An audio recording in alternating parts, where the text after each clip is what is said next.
Hello, everyone. We've added this note to the beginning of all of our original episodes of the podcast to let you know of a few changes that have happened around here and hopefully avoid any confusion for you as listeners.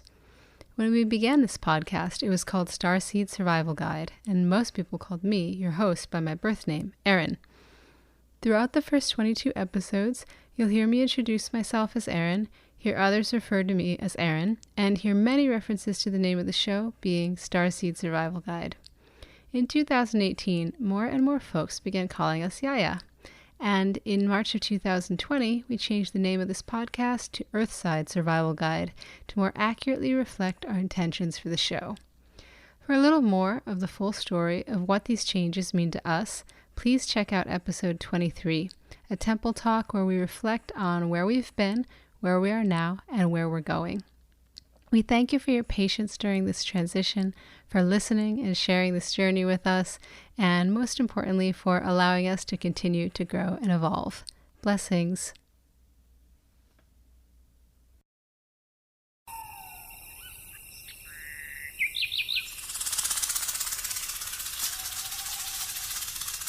And as I call in the east, I walk into the stream, and as I call in the south, I bring water to my mouth, and as I call in the west, the creek swallows my chest, and as I call in the north, I am swallowed by her source. Greetings, Starseeds, and welcome to the Starseed Survival Guide podcast. I'll be your host, Erin Rivera Merriman, and I'm honored to facilitate a place for us to virtually gather to be seeded, activated, and germinated by the infinite well of galactic and terrestrial wisdom that is available to all in every moment.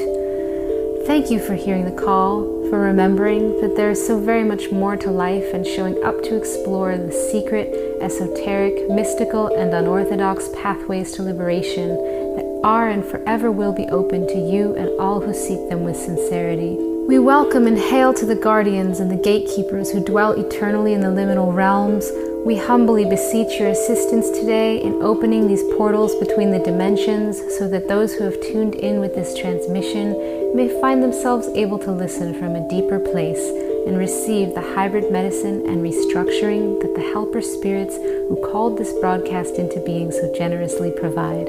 May you as sacred listeners hear what you need to hear and discard anything that is not of value to your own stated intentions for your life and the fulfillment of your soul's purpose in the most enjoyable, most beautiful possible way.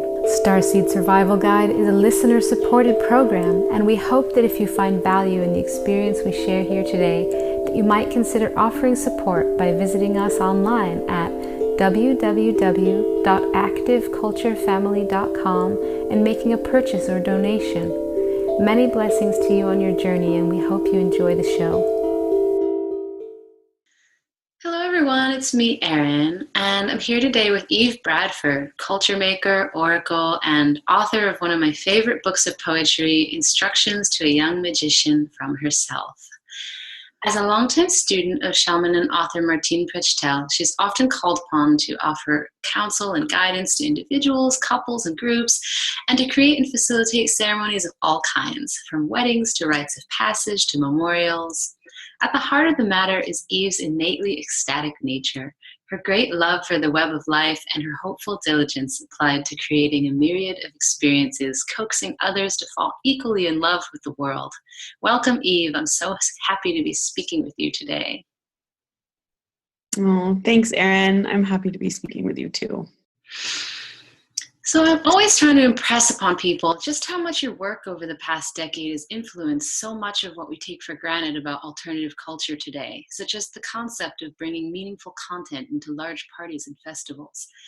Can you tell us about how you began bridging the gap between Indigenous wisdom and the festival scene and what that's looking like these days? Yeah, I'd love to. I've always been, the nerd at the party. That's kind of my archetype. And so I really was drawn to West Coast underground culture, but was always hungry for content, always wanted it to mean something. I remember the first time that I ever saw a fire dance performance. All I could think about was how much cooler it would be if there was just a little bit of mythological storytelling happening around the performance, how it would make it so much more meaningful and so much more impactful.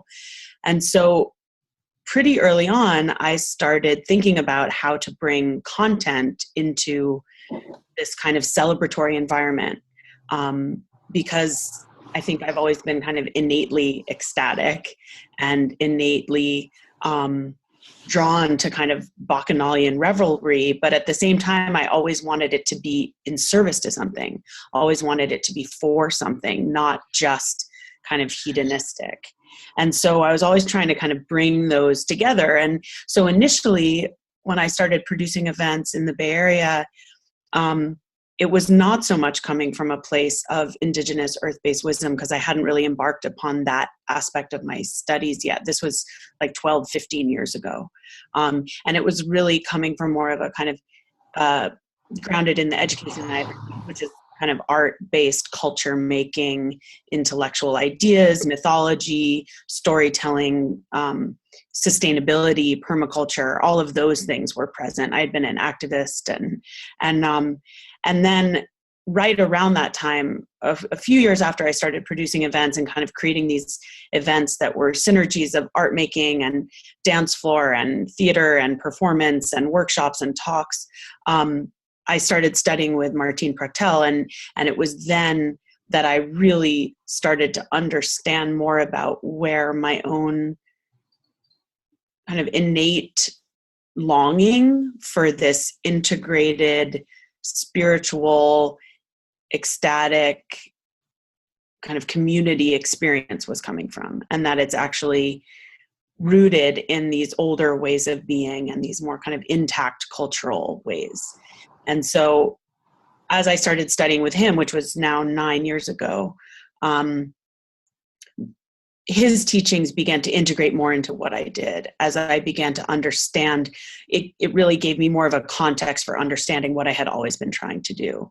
And so then I started really thinking about everything that I did as an offering, and everything that I did as something not only for the gratification of myself and my community, and not only to kind of try to wake us up and bring us into being better people, more alive people, but also being of service to something larger than ourselves, being of service to spirit in some way. And the teachings that I was receiving at that time had to do with this idea that the beauty we make feeds spirit. That's the thing that we have to give, that's actually ours to give, is the beauty we make. Everything else comes from spirit in the first place. And so the more that I started to come from that place of seeing everything as an offering and trying to share that way of being with others, it kind of just gathered a lot of momentum. It seemed to be really powerful. People seemed to really respond to that way of being. It's something people seem to be really hungry for, not just my own longing, but definitely, many people's is sort of coming from that place. And so then in the work I did, I started bridging and bringing in kind of indigenous wisdom keepers and teachers and mentors more into the field of the events themselves, which is a complex thing to do, and is has been a really humbling, profound learning experience for me, to bump up against the kind of colonial imperialist mentality that is inherent in anyone who's grown up in a colonial imperialist culture. You can't just not have that growing up here. And so it's been profound because I bumped up against it in myself, in my community, in the culture at large. And so then that has grown into doing a lot of work as a liaison between festival culture and First Nations people, Indigenous people, whose lands these events are happening on and whose culture has become of more and more interest to the people who are attending these events. And so, the work has kind of grown as my own understanding and learning of what it is that I'm drawn to has grown. Thank you so much. I really like how you articulated this way in which, as we go through time, we don't necessarily change so much as understand more what it is we're doing. And so, become able to do that in a better way as we're conscious of the deeper intention behind the things that we're involving ourselves in. Yeah. So over the summer, I enjoyed taking your workshop, Love Letters to the Holy Wild. Can you share with us a little bit about how different areas of your training converge to create what you shared in the workshop? Yeah, it's a great question. So I've been a writer since I could write. I was really blessed to get exposed to a kind of special poetry writing class when I was really young. I think I was 8 years old. This kind of guest teacher came into my elementary school and did all this poetry writing stuff with us. And I just fell in love with that and have been writing poetry in one form or another ever since. And it's never been the only thing that I'm doing, but it's always been a thread. And it's part of how I process my experience and how I understand what's happening to me. The poetry that I write is often pretty oracular in that I'll be writing something that I don't even completely understand what I'm writing in the present, and it will reveal itself over the next several months and years until I find myself in the moment that I wrote something for, and it will all make sense. It happens a lot. It's really wild. Or I'll meet the person who I wrote a particular poem for, and then it will all sort of make sense. And so that's been this ongoing thread, which led me to always include literature and writing in whatever I was studying, in one form or another. And then I got an MFA in creative writing eventually, at the California College of the Arts. And then, which, was a mixed bag in terms of the more academic approach to poetry. It didn't really completely work for me. It felt like writing poetry that was accessible to people in that environment was somehow looked down upon as unsophisticated, which I just thought was ridiculous. And so then when I met Martín, he's this amazing writer, and his books drew me in, and his way of speaking spoke to me in a way that I had never been spoken to before. And I think it was in my very first class with him, he spoke about this notion of sacred eloquence, and that when, as I spoke of before, the beauty that we make being the offering that feeds spirit, language is one of the key ways that we can make beauty, because it's something that's actually coming from us. And so this idea of speaking prayers that are beautiful and eloquent, being a craft and being an art form of sorts, just suddenly made everything about where my impetus to write poetry had ever come from for me. Everything suddenly made sense. And my need to make work that was beautiful, but accessible and real and connected to the earth, but also very multidimensional, that had been kind of misunderstood in the context of academic poetry, made perfect sense in the context of sacred eloquence and of language as offering and food for the holies. And so it's from that place that I began to completely reframe my own practice of writing and of speaking. And that was where then, from several years of kind of being in that process myself, was where that class and the desire to share that came from, to really invite other people into this way of relating to language and to speaking to the ones who give us everything, rather than making a prayer about, the grass. You speak to the grass, understanding that the grass herself is a deity, And rather than making a prayer about rain, you speak directly to the rain, understanding that the rain itself is a deity, and that it's this way of understanding everything in the world to be alive and to be a part of the conversation. And so hoping that this gift of language could be something that can be given back as a gift and can feed what feeds us, everything.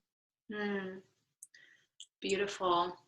There's a couple things that I wanted to kind of explore further with you in there. And one is just such a sweet spot for me when I feel someone's sharing from a tradition that they have a really deep relationship to, and I see how that wisdom is reflected in other traditions that I'm more familiar with, and like that's just like such a source of wonderment to see how, like, as humans we really are having a shared experience. So my understanding is that your teacher's wisdom is coming from the Mayan culture, and on the entire other side of the world we have ancient Indian culture where my inner mythology tends to lead me. And the goddess that I find myself most drawn to and most consistently in devotion to, she's kind of an older form of Saraswati, and there's not a lot known about her or written about her, but the things that are written, they're easy to misunderstand. They'll say, like, goddess of domination, but they're speaking about the way that the mind can refine our emotional experience. Or they'll say goddess of leftovers, and so all that is kind of unclean or unsacred. But what that really means, when you get into the rarefied experience and the more subtle teachings, is, as my teacher put it, it's about it's about our words, and how the words are the leftovers of the experience of the feast that's happening in our heart. Like when we're experiencing the present moment, wow. The feast happening in our heart, and whatever it is that we can speak upon or speak about, that is just, that's the sacred leftovers. And that's so beautiful. I love that. Yeah, like when I heard that, it explained so much about the kind of people who I love to listen to speak, or the times when I feel like I actually communicated what I wanted to, versus the times where I didn't, were times where the words weren't coming from the feast in the heart. The words were coming from, scattered, distracted thoughts and other agendas. So I just think it's really exciting to see that all over the world people are distilling these same kind of things about what's important, this like experience of beauty that happens in your heart, and that, that ecstatic yearning to share that experience with others. Yeah. Mm-hmm. Thank you. Yeah. So the other piece was kind of on the opposite end of that, on the more technical end, where you're talking about the training, like, and of being in a college program, and how you mentioned how parts about that didn't work for you, but from being on the receiving end of some of your teaching and facilitation style, I see a lot of the ways where that really helps facilitate the information that you're sharing, by weaving it through both sides of our brain at the same time. So, when I take in information, I tend to just dump the facts immediately, and I remember just the impression something made on me. And so when it's time to share, I rely on a lot of personal stories and metaphors to get my point across, which is wonderful, but it makes me really appreciate how masterfully you kind of weave into that, like, a real understanding of grammar And so that makes it so you're illustrating for us how the structure of English language restricts our ability to express deeper truths without us even necessarily realizing how our experiences are taking on the shape of the language that we're using to communicate them. Yeah. So I was wondering if you could share a little bit about the mechanics of English and how the way we speak about the natural world affects our relationship to it. Yeah, I love that. Well, the thing about the English language is that the English language was not made to hold poetry. Almost any other language in the world is going to do a better job of being poetic than English. It's a language that grew out of commerce and out of more that kind of side of human culture. And so unlike some other languages like Tsutihil, which is the language of these Highland Mayan people in Guatemala, where in their language, all of this incredible, delicious knowledge of the overlaps of the world show up in the way the language exists. A very small example being that their word to remember is the same as their word to feed. So there's this encoded into the language is this understanding that to remember is to feed and vice versa. In English, there's much less of that.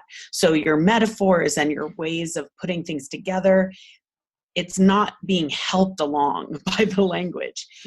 The kind of powerful flip side of that is that it becomes a profoundly revolutionary act to force English to hold poetry inside of itself, because it was never intended to do that, and it doesn't do a very good job of it. And in fact, in the world, the way that English works actually negates poetry in a lot of ways. And so when you force it to kind of change its natural shape and become something with curves instead of something with right angles, and become something with fluidity and multidimensionality rather than something with linear, chronological, kind of, straightforward meaning, then you're doing something revolutionary. You really are. And so as a poet, I try to hold that idea in my mind rather than being frustrated that I'm a poet whose language is English,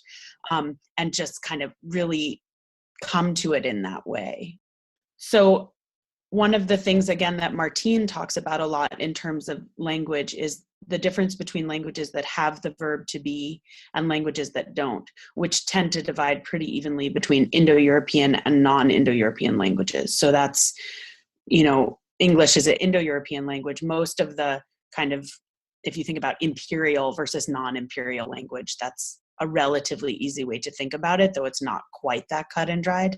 But older, more intact, more indigenous languages tend to not have the verb to be. And so if you think about that, in English, it's almost impossible to even imagine what that would be like, because the verb to be is so inherent in everything we talk about. That being is, am, are, was, were. That's the verb to be. So we use it for everything. And it, if you think about it, is and am, it freezes something. Something is something. That means it isn't anything else. Whereas in a language that doesn't have that kind of concept, then things are much more fluid. Things are processes rather than objects. And one of the ways that it comes forward is when you're thinking about ritual and metaphor. When there's no verb to be, there's no need for metaphor. Because this thing that metaphor does is that you're just comparing that bowl of water to the ocean. Because it's encoded into the language that it's not actually the ocean, because it's a bowl of water. It is a bowl of water. Therefore, it cannot also be the ocean. It can only be like the ocean, right? Metaphor. But if there's no is, if it's funny to even try to talk about it in English because you can't really, but to try to approximate it, there is this, object before you that's holding qualities of bowl of waterness. There's no problem for it also to be holding the qualities of the ocean. And therefore, the ocean is also present in that bowl of water because it isn't a bowl of water. It's just holding the qualities of a bowl of water. So suddenly, there's no need for metaphor because there is no is. And therefore, when you're doing ritual, the ocean is there. There's no approximation. It's just that's what's happening. And so suddenly the world becomes much more multidimensional and real. And that's encoded into the structure of the brains of people who grow up inside of those languages. So that's another way of kind of understanding the way that language shapes our consciousness. And so I often will myself do and give the exercise of, attempting to write a stream of consciousness piece without using the verb to be at all, and see what happens, see how your language comes alive, see how your experience changes. I'm so excited to be hearing you speak about this right now.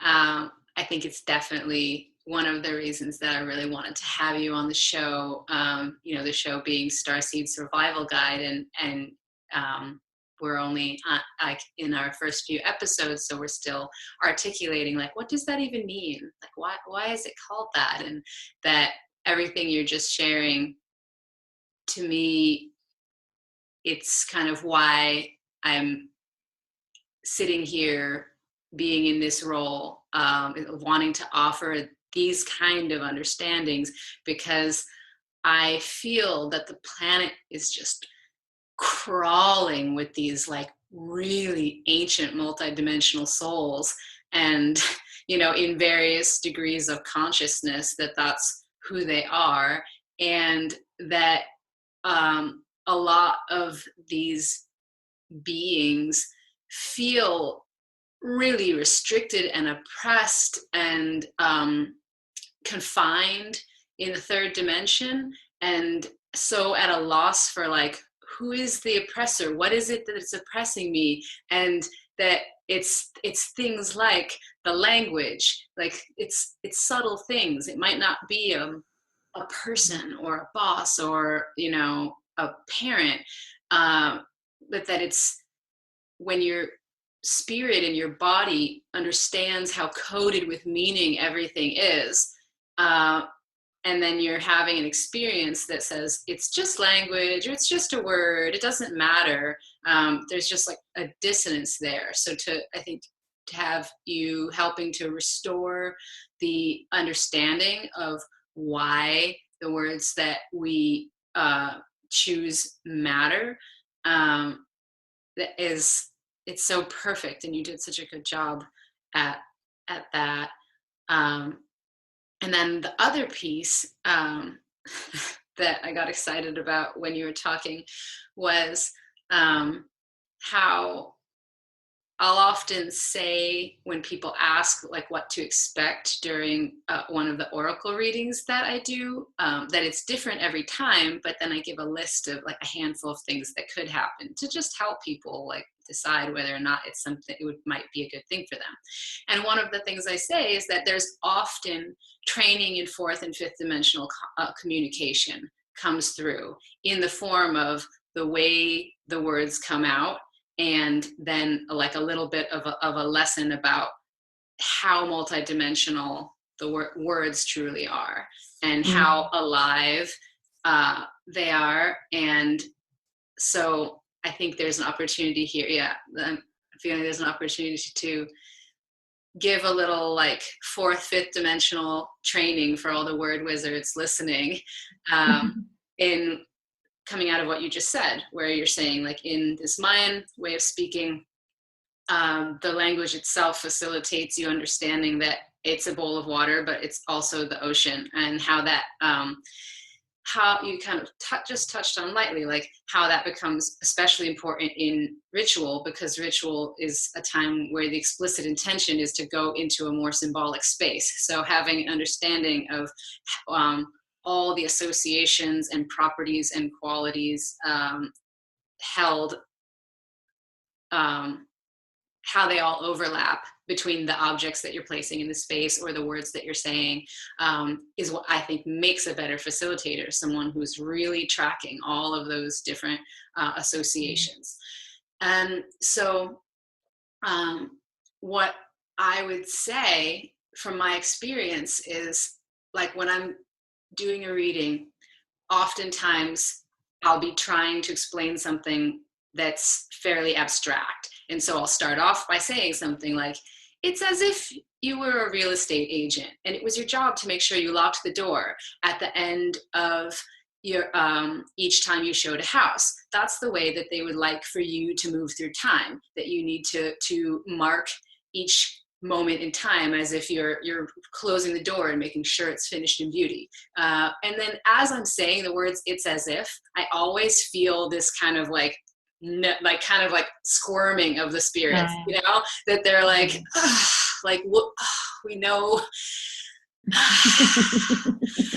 that's how your brain has been trained to process information. But if I'm being really present and mindful of that feeling of like, that I'm not quite getting it right, then I actually can take the moment to say, actually, they'd prefer for you not to see this as a metaphor. They're saying, you're a cosmic real estate agent and you're going to lose your job if you don't lock the door of the house before you leave and vandals get in and take over and have a party there.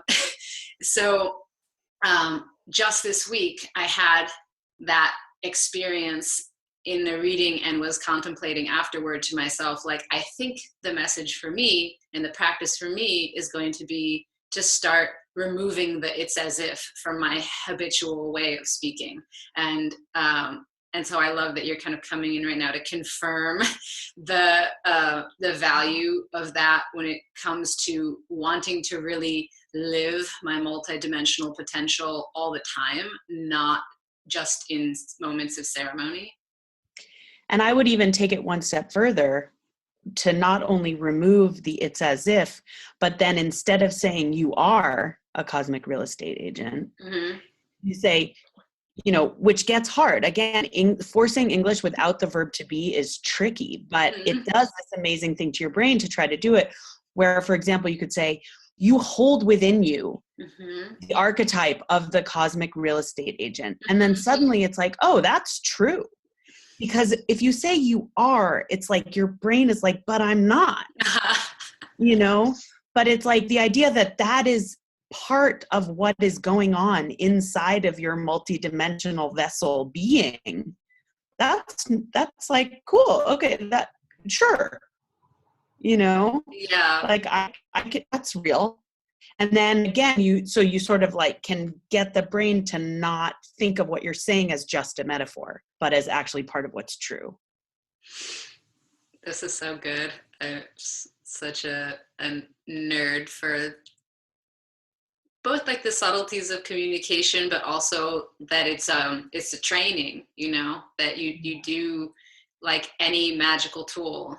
Like you can't just buy a tarot deck and throw down the cards and know. You have to train your mind to have some understanding of the archetypes, and then the intuition and spirit can flow better through your mind.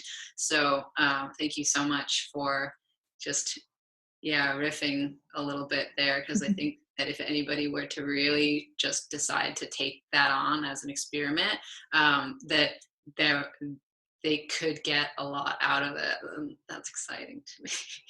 Yeah, definitely. Those tools.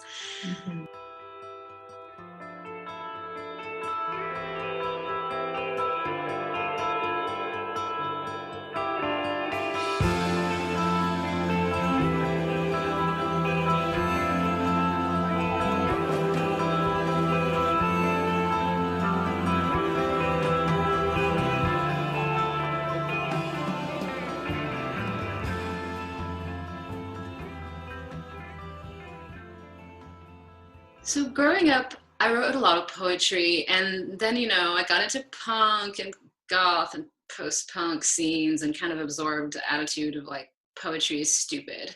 And you did what we do when we're younger sometimes, is like put down aspects of ourselves without really consciously realizing that we're doing that. And then it takes a long time to get around to saying like, hey, that was important. Like, why did I put that down? I'm going to pick that back up. So for me, it's really healing to hear someone like you, who I love and respect, say, yeah, poetry is super rebellious. It's revolutionary, it's activist. That just something in my belly just kind of goes like, yay. These, being a poet and being like a rebellious person who desires social change are of course they belong together, of course. And so then, as the student of this ancient Indian goddess worship, now I also think a lot about this idea of transgression of norms as a means of spiritual liberation, and rebellion as a spiritual act. And so I love just how effective and available of a liberating device it can be to, in a sense, consciously inject a conversation with poetry. Like this choice to bring extra second chakra energy, or extra really creative energy, but really it is sexual energy into the moment. And how that creates this swift ascent into a suddenly much more intimate experience. So bridging separation with words feels like really powerful, really available magic. And, I know there's kind of, I would say maybe gathering of momentum or recognition among other word wizards, of like, who are the people who are just really in love with the word and not irritated by it or exasperated by it, but like compelled and aroused by the word, and nailing the truth in the situation, or carving the essence out of the block of all the words that are. So when I learned that you had a project called Poetry Brothel, it definitely just kind of piqued my curiosity, and I wanted to hear more about what this Poetry Brothel is, and how this relationship between the word and the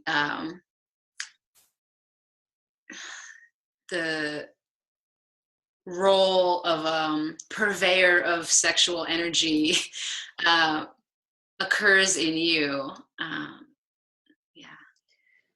Yeah.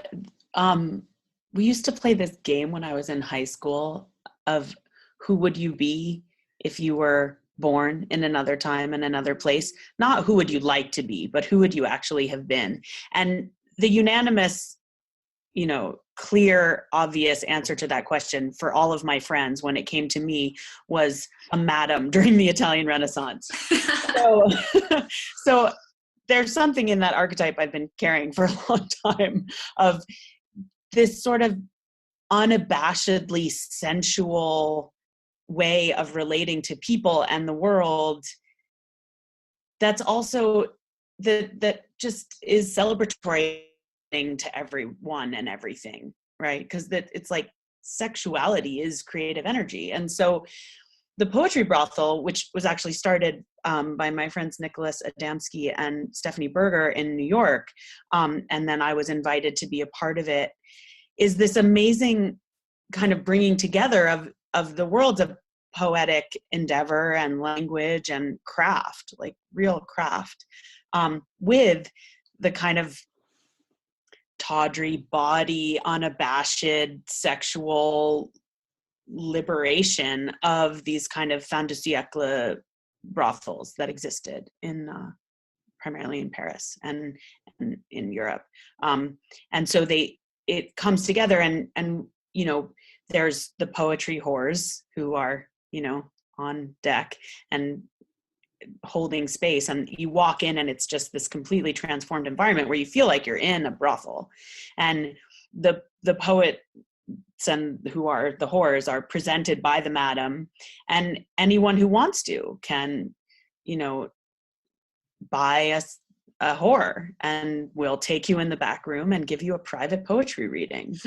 And that's what goes on. And then there's, music and burlesque and things that are happening in the front room, and each poet kind of takes a moment to share with the whole room as a way of kind of peddling your wares, like the pole dance. That's your pole dance. It's our pole dance, exactly. And so and for me it was so satisfying to have these two things come together, because poetry readings have never been my thing. I've always been trying to figure out how to get the poetry into the world, not like sequestered in this little corner that only people who are willing to sit there and listen for an hour will go, because, it's needed in this whole other way. And so I got really excited about this because it was this way of reconciling those parts of myself, because there's this part of me that's kind of an academic and a poet and a nerd and a language geek and loves to read and loves literature and really the craft and the skill of what that is. And then there's this other part of me that's this sort of, wild-eyed, ecstatic, queer, kind of gender fluid being that loves sex and loves sexuality and loves sensuality and just wants to see that in the world all the time, and wants to see it celebrated and healthy and integrated.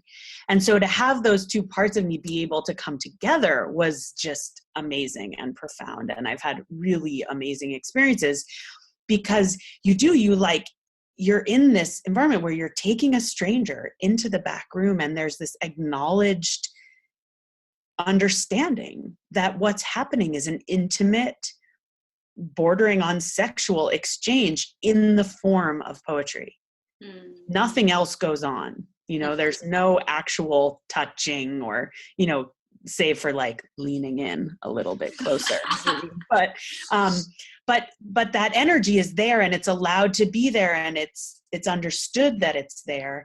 And so then when I speak a poem to a stranger in that environment, you really feel the way that the words themselves and the language itself becomes the sexual act, becomes the way that a part of you is entering another person and turning them on or moving them or calling forth parts of themselves that never get spoken to otherwise. And just watching the way people respond, to being addressed in that way and being given permission to be this sort of strange edge walker that I think so many of us are, and crave a way to be. And this just happens to be one environment that was created where that feels very possible for a moment. And it has inspired in me a lot of other ideas about how to get that out into the world and to kind of call that in, because I've become more fearless about kind of bringing that forward in different ways as a result of having that experience. That sounds awesome. I'd love to have that experience one day for sure. I think that I have a number of friends at this point that are some flavor of adult sex educator, and I find it interesting to kind of watch how people take that statement in. Like, oh, if someone were to say, I'm an adult sex educator, watch people's responses to that and the assumptions and maybe fears around what that means. And that what they all have in common from my perspective is this thing that you just said about the poetry brothel space, where it's like, there's no action. It doesn't actually mean that there's any sex going on in terms of what we are calling sex, but it's just a space where we can acknowledge the reality that that energy is there and that that's okay. So that's the sort of root teaching of all these different educators that I know, regardless of how it rolls out in their particular career or you know, way of bundling their wisdom, is just really wanting the human race as a whole to create a culture where we're allowed to interact in such a way that acknowledges the energy that's there. And Mm-hmm. for Yeah. me, that feels so important that I considered myself really shy and like I didn't have any friends growing up. And it was because I had a really hard time looking people in the eye. And the reason was because it felt like sex. It felt so intimate to me. And all the culture around me was kind of saying, you know, that we're not to be acknowledging this thing that's there. So I felt like I was the only one that felt like the energy of the deep exchange and the deep intimacy of presence, and that it was weird, or I was doing something like weird. So I could just look away, because that was the only tools that I could come up with as a little kid for how to navigate and regulate this exchange of sexual energy that just happens through being present with another human being. So I imagine that there's a lot of other people who are, you know, in a sense, like feel restricted by life and aren't sure why, and that has something to do with that, like just being like, because they can see and feel that there's something there that's not being talked about, and you know, that's not comfortable for anyone. Yeah. Totally. Thank you. Mm-hmm. So from the beginning of our friendship, we've been exploring and kind of translating this Baba Yaga archetype and, you know, or dark goddess archetype. And for me, the languaging it's better to just say it's the full spectrum goddess. It's not the dark side only that's being celebrated when people say that they worship the dark goddess. It's just someone who just says, like, you know, there's another side to everything, and that is true and real and sacred also. So I'm wondering if you would be willing to describe a little bit about your relationship to this.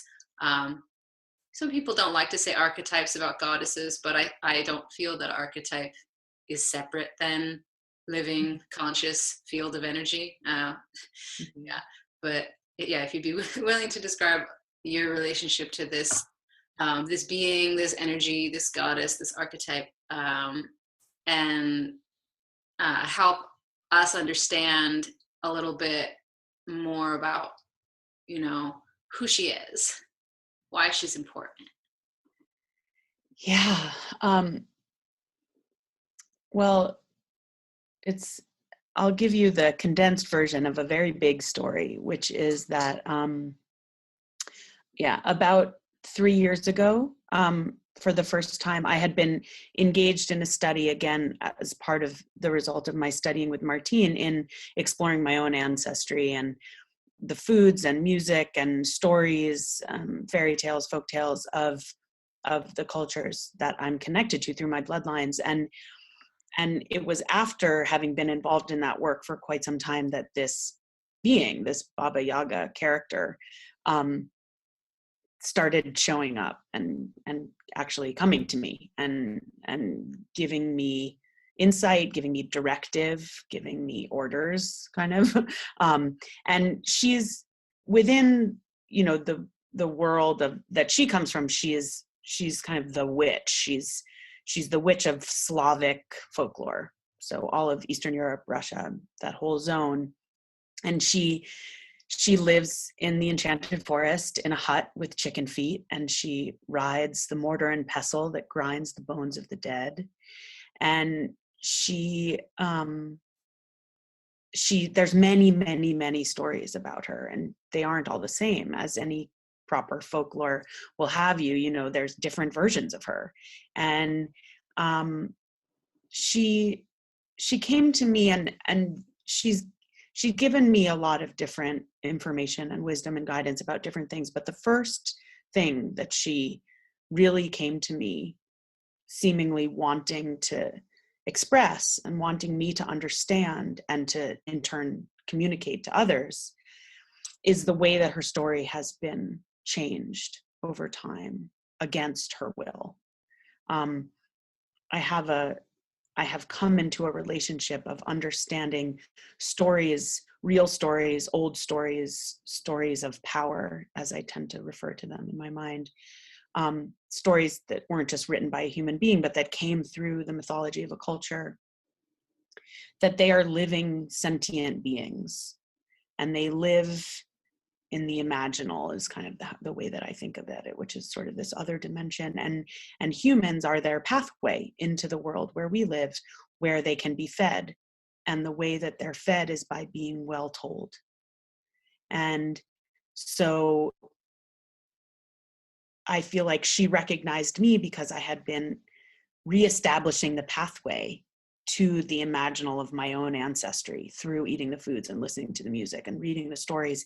And I had been cultivating a relationship to story itself as a sentient force, because I experienced, you know, part of my role in the world is as a storyteller. And so she came to me, and I didn't see her. She didn't like show up in front of me and talk to me, but she was in my consciousness. She entered my consciousness, and she showed me some things. And she showed me how originally in a lot of the old stories, you know, she's dangerous. She's a dangerous being. The children of one kind or another enter the forest, wind up at her hut. They have to pass tests. She's very scary. They have to do things like separate the dirt from the poppy seeds or other impossible tasks. Sometimes they get cooked in her pots, or there's a threat of being cooked in her pots. And then one way or another, in most of the stories, usually often with a doll that was given to them by their mother or something else that implies ancestral wisdom, they're able to pass her impossible tests and emerge out of her hut and return to the world. And what she showed me is that she's the holder of initiation, that these are initiation stories, and that the children would emerge from her hut as adults and return to the world as adults, and that she's dangerous because initiation means facing death. If you don't face death, then there's a certain level of initiation that doesn't occur. And so that is true and real, but she wasn't evil, right? There's a difference between dangerous and evil, and that it was only post-Christianity, post-imperialism, that the children wind up in the forest and the witch is an evil being who they have to kill in order to become initiated as adults into their culture. And she showed me that. And it was not a thought that I had that clearly before that moment. And I saw it really clearly when she laid it out, and she said, this is what has happened to me. This is what's been done to my story. And so, you know, the way I understand it is that when a story is being mistold, then the story starves for all intents and purposes. And in order to be fed again, the story needs to be told well, because that's what feeds the story. And so her first directive to me was, go tell my story. And so, you know, I've been trying to do that in the best way that I can. And as I do that, then I get the next layer of directive and the next layer of kind of what I'm supposed to be doing, which, you know, currently is really connected to how that story is indicative to the story of witches in general, and how there's this ancestral trauma that lives in so many people, women, queer people, gypsies, all kinds of people who were persecuted, you know, during the time of the Inquisition and around that whole period, and how there's a legacy of that in our current day. I mean, we see it all around us, especially right now. It's like, it often feels like it's a witch hunt again. And I think the reason that gets woken up is because it hasn't gotten healed. And so there's this this need to heal that wound because it's keeping women who are witches from being out about the fact that they're witches, because somewhere deep inside they know that that's not safe. And we're needed right now. Like, we're very, very, very needed. And our inability to be empowered is inhibiting our ability to be of service. Mm-hmm. And so in order for us to be of use and to do the work that we're here to do, to weave the connection between people and nature and magic and be of service to the wild world and wake up the magical souls of people, we have to be willing to be what we are. And right now we're scared to be that because there's this cellular understanding that it's not safe. And so that's a big thing that I'm really looking at and working on right now, kind of under her direction and tutelage. Thank you. You know, I had really severe bullying when I was growing up. And so, you know, went through this, like, you know, fire of initiation that was like 4 years of just having everyone in my entire school, like, write me letters and sign them. It's like, you know, just kind of like, because my inner witch was emerging, you know, like it was beyond my control. She was coming out, and so everything I was doing was wrong, you know, in my small town. And so I really relate to this sense of it being like in the body, this, you know, trauma and story that says, like, it's not safe to share the thing that you came here to share. And, you know, in my own work, I love creating a container for people. I love it. It's very creative. So I will always do that. But in my own personal practice, one of the more helpful things was having a teacher who is considered kind of disreputable by some people because, you know, they're like, his work is dangerous. And so it's interesting you're saying that there's this distinction between dangerous and evil or having malintent, and that one of the most helpful things that he ever said to me was just, safety is an illusion that we use to keep ourselves from experiencing everything that we came here to experience. And I just decided to, like, leap upon that like a raft, you know, because I tried every which way of trying to feel safe before sharing who I am, and saw how much that was hurting me to hold it inside, that it was hurting me more to hold it inside, or at least equally as it would to let it out and have it be attacked or shamed or whatever. And so I think that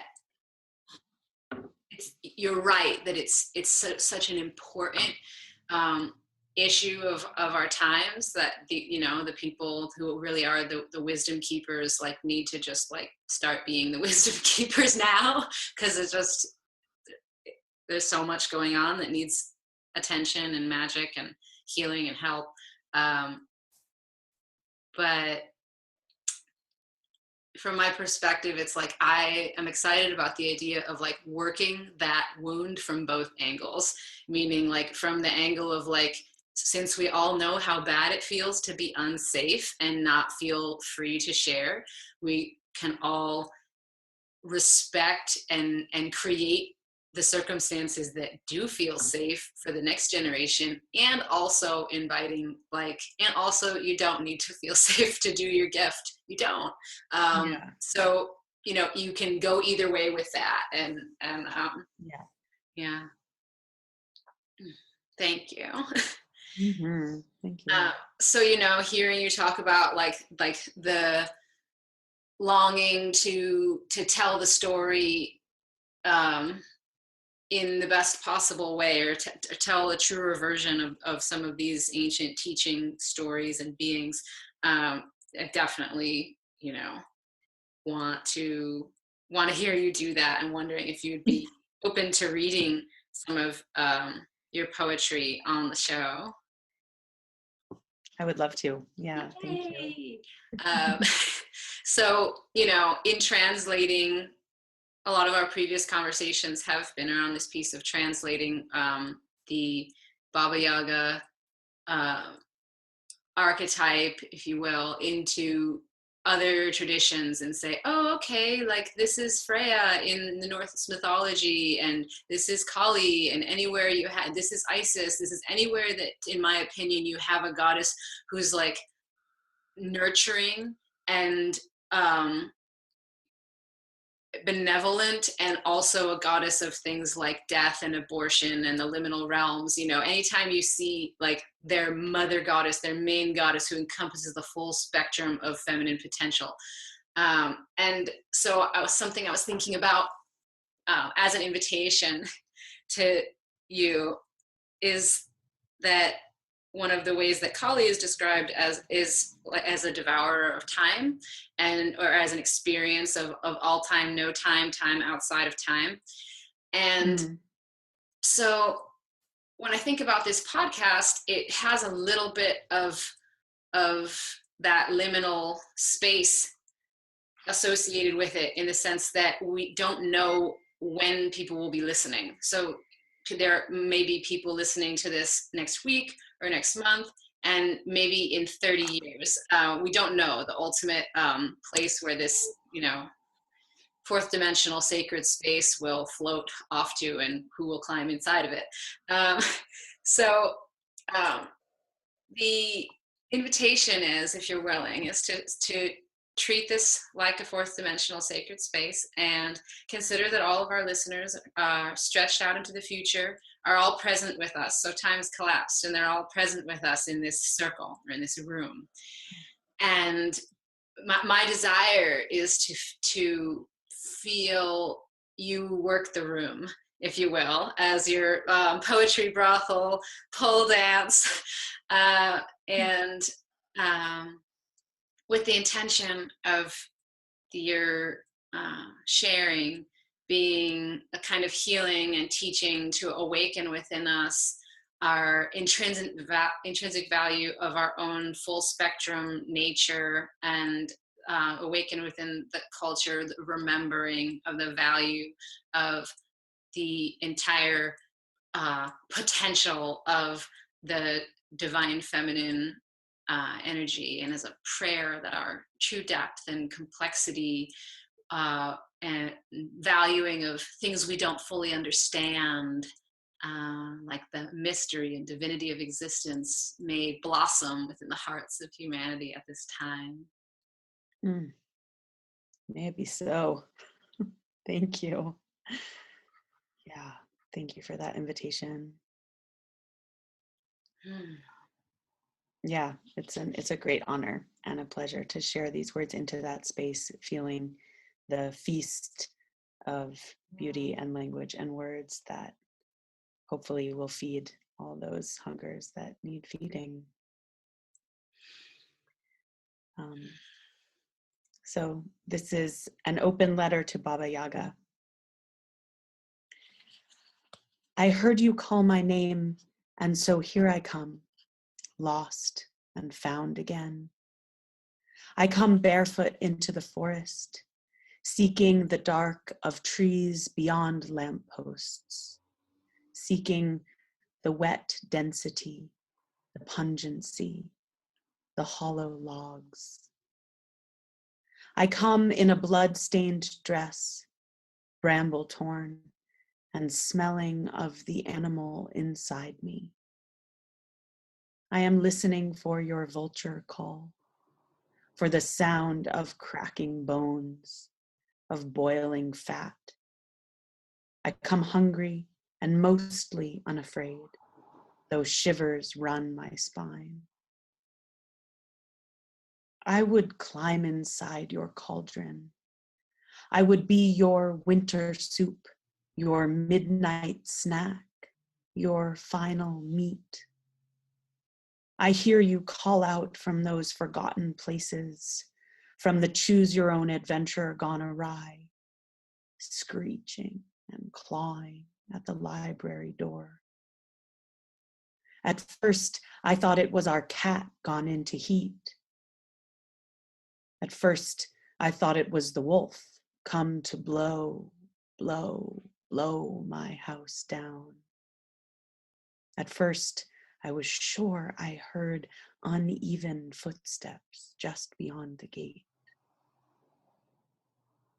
But then I heard my name amidst the howling, amidst the thunderstorm of shattered glass. And then my egg tooth began to chatter, to gnaw my knuckle bone. And then my skin began to crawl into the twilight, into the compost pile, into every name that we have for fecundity. I felt the center of me blush and rush to meet the sea. Of course, they had warned me against you, with the tallest tales of stolen, simmered children lost to the hungry hearth of the chicken-footed house. They told me the dew-covered dawn was your youngest son and servant, and the dusk your firstborn, dark and strong. How they carry the faces of day on horseback. How your every wish is their only command. How they are the ones who know the song to make your house stand still long enough to come in or get out. And then they lower their voices, and glancing over their shoulder, they tell me how your tongue is a snake, how your flying grinds bones into meal, how your bloody mouth never stops screaming the death of the world, how all the darkest shadows do your bidding. Alas, they never told me that your bidding was for the rising stars to keep up with their dancing, for night to always turn back into day. They never told me that the death you offer brings all the world to life again and spins a web of story fine into which, at our best, we become woven. I heard you call my name, and so here I come, lost and found again.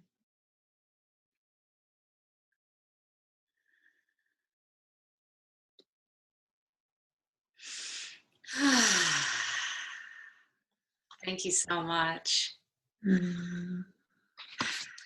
Thank you. I think that's really the best possible note to end on.